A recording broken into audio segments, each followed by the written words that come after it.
ఆయన మీద తొందరగా వేయండి అన్నారు. మళ్ళీ జనవరి 10కి వాయిదా వేశారు మొన్న ఫ్రైడే రోజుది.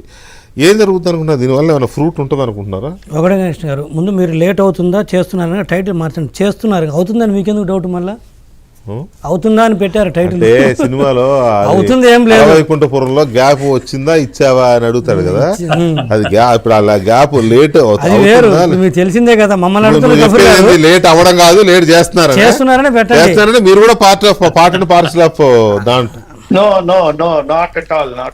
సర్లే నాట్ ఎట్ ఆల్ అంటారు. జరిగే దానికి సమాధానం చెప్తాను సార్. మీరు చెప్పారు సార్, వెంకటేష్ గారు మీరు చెప్పారు, మీరు చెప్పారు, నేను కాదనట్లేదు. సో ఒకటేనాడు సార్, సరే డిలే అవుతున్నమాట వాస్తవమైనప్పుడుగా నేను ఛార్జ్ షీట్లు మొత్తం చదివాను సార్, జగన్మోహన్ రెడ్డి గారి మీద ఫైల్ చేసినాయి.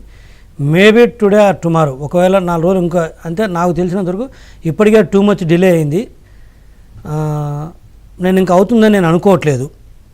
బట్ ట్రయల్కి వచ్చి ఆర్గ్యుమెంట్స్ ఆర్గ్యుమెంట్స్ కింద జరిగితే 100% మాత్రం తన కన్విక్షన్ వస్తుందని నేను చెప్పగలను. Sure that. అంటే ఎందుకంటే ఛార్జెస్ అలా ఫ్రేమ్ అయింది, అటువంటి అలిగేషన్స్ అని ఛార్జెస్ ఉన్నాయి, ఎవిడెన్స్ పర్ఫెక్ట్గా ఉన్నాయి.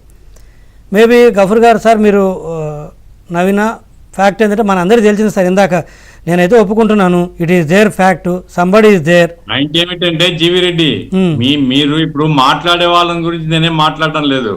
అది 2025 లేకుంటే 2047 అంటున్నారు కదా మీరు. ఇప్పుడు 47 అనలేదు కానీ బట్ 26-27లో అంటే నేను ప్రిడిక్షన్ అంటే నేను చెప్పలేను కానీ సార్, బట్ నేను జనరల్గా అయితే నాకు అర్థమవుతుంది దాని ప్రకారము బోత్ ఇంటర్నల్గా అట్లయితే 1-2 సంవత్సరాల్లో గ్యారంటీగా అవి కంక్లూజన్కి వస్తాయి. వచ్చిన తర్వాత నాకున్న నాలెడ్జ్ ప్రకారం ఛార్జ్ షీట్లు నేను క్షుణ్ణంగా చదివాను కాబట్టి అవకాశాలు ఎక్కువ అయితే ఉన్నవి కన్విక్షన్ రావడానికి. ఎందుకంటే అంతగా ఎవిడెన్సెస్ ఉన్నవి ఆ కేసుల్లో. సార్ ఎంత పొలిటీషియన్ అయినా ఎంత తోపుగాడైనా సరే ప్రతి ఒక్కరికి ఒక టైం అనేది నడుస్తుంది సార్.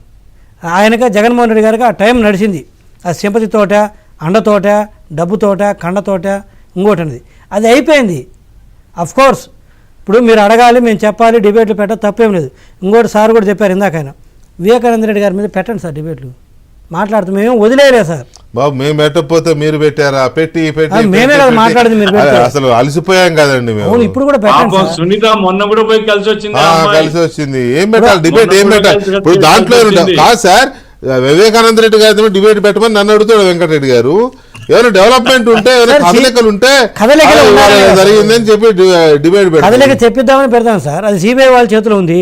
ఇప్పుడు అప్పుడు మీడియా డిబేట్స్ పెట్టడం వల్లే కదా, అవునా కదా, మీడియా ఎఫెక్ట్ తోటే కదా అవినాష్ రెడ్డి గారు అరెస్ట్ దాకా వచ్చి ఎంత వచ్చింది, ఎంత దూరం వచ్చింది, లేకపోతే ఎక్కడ మరుగుపడి పోయింది గఫూర్ గారు ఆ కేసు పరిస్థితి ఏంటి? ఒకసారి అప్పుడు మీడియా టేకప్ చేసిన తర్వాత కదా ఆ స్థాయికి ఆయన వచ్చింది. అది దెన్ లెట్ స్టార్ట్. మళ్ళీ ఏమవుతుంది అంటే మా మీద ఇప్పుడుగా నెక్స్ట్ చెప్తా అన్న మేమేదో వదిలేసినాము సార్. ఇష్యూస్ మారినవి, గవర్నమెంట్ వచ్చింది, కొన్ని డెవలప్మెంటల్ ఆస్పెక్ట్స్, వెల్ఫేర్ ఆస్పెక్ట్స్, కొత్త గవర్నమెంట్, కొన్ని ఇష్యూస్ ఉన్నాయి. నాట్ ఆల్ ద టైమ్ మేమేదో పొలిటికల్ డివిడెండ్ తీసుకోలేదు. వివేకానంద రెడ్డి గారి హత్య గురించి టీడీపీ ఏం పొలిటికల్ డివిడెండ్ తీసుకోలేదు. ఉన్న ఫ్యాక్ట్ను ఆ రోజు కాలానుగుణంగా ఆ రోజు మాట్లాడాము. బట్ అగైన్ మళ్ళీ మాట్లాడతాము. గఫూర్ గారు కంక్లూడ్ చేయండి. చిన్న విషయం సార్, ఇప్పుడు జీవి రెడ్డి గారికి నేను సవినయంగా మనవి చేసేది ఏమంటే, ప్రజలు ఎవరు అమాయకులుగా జీవిరెడ్డి గారు. ఒకవేళ ఆ డిబేట్ లో మీరు ఏం చెప్పినా మేమేం చెప్పినా జనం చూస్తున్నారు, జనం ఎవరంతా వాళ్ళు ఆలోచిస్తారు. ఇప్పుడు రెండవది, ఈ రోజు ప్రజలు బద్దం బేర్ చేస్తున్నారు. మేమంతా ఏం చేశాము అయ్యా, ఎఫ్బిఐ కోర్టు అది వచ్చిన తర్వాత 1750 కోట్లు తీసుకున్నాడు, రద్దు చేయండి అని. మీరేం చేసినారు? అవి రద్దు చేయలే, జనానికి నెత్తి మీద భారాలు వేసినారు. ఎలక్ట్రిక్ ఛార్జెస్ లో ట్రూ అప్ ఛార్జెస్ పెంచినారు. కాబట్టి ఇవన్నీ కూడా మీరు సవరించుకుంటారా లేదా మీ ఇష్టం. బట్ ప్రజలు మాత్రం గమనిస్తున్నారు. ఇప్పుడు ఈ జగన్మోహన్ రెడ్డి కేసులు కానీ, వివేకానంద రెడ్డి కేసులు కానీ, అదాని కేసులు కానీ, ఇట్లాంటివన్నీ మీరు ఎందుకో కానీ మీ ధోరణి మీద మాత్రం ప్రజల్లో